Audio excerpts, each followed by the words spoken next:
नमस्कार दर्शक बंधु जय जगन्नाथ। आज हूँ फेब्रुआरी 9 तारिख सोमवार। आज केते गुड़िए गुरुत्वपूर्ण खबर को नहीं मु सुशांत आपण स्वागत करुच्ची एनएच न्यूज ओडिया चैनल रे।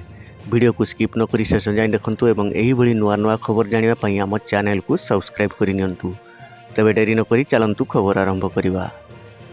प्रधानमंत्री आवास योजना को नहीं पुणी आसिला नुआ अपडेट। जनवरी रे कार्यादेश मिलबार थिला किंतु मार्च पर्यंत एहाकू घुंचाई दिया जाइछि। पुणी ए नहीं स्पष्ट सूचना देले पंचायत राज मंत्री रवि नारायण।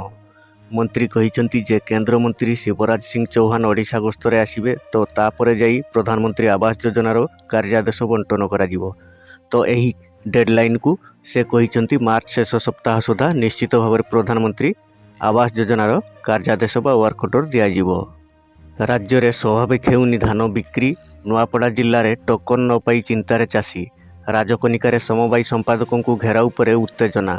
मन इच्छा चली कटनी छटनी। मंत्री कहले सरकार को बदनाम पाई नकली चाषी करुछंती आंदोलन। तालिका मागिला बीजेडी।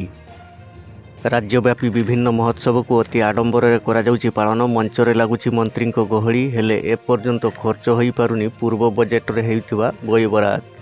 जानुआरी शेष सुधा खर्च होईछि मात्र 49%। बर्षिले विरोधी जवाब रखिला बीजेपी। सरकार बदलिबा परे गणमाध्यम सामना को आसी घोषणा पर घोषणा करुछंती मंत्री। समस्यार समाधान पाई देउछंती प्रतिश्रुति। समय गडुछि रहुनी कथा। लोकहसा हेउछि सरकार। उठिला प्रश्न केउठी रहुछि त्रुटि। विकासर बाधक किए।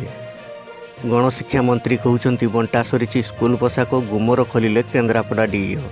कहिले केवल गोटे जिला नुहे चारिआडे एवं चली यूनिफॉर्म बंटा। विलंब पाई जिलापाल और बीडीओ को देले दोष। उठिला प्रश्न एते बड़ त्रुटि पाई दायी किए। तो दर्शक बंधु ये थिला आजिर बड़ अपडेट। एही भली नुआ नुआ खबर जानिबा पाई हम चैनल को सब्सक्राइब करि नियंतु एवं वीडियो टी गोटे लाइक करि दियंतु।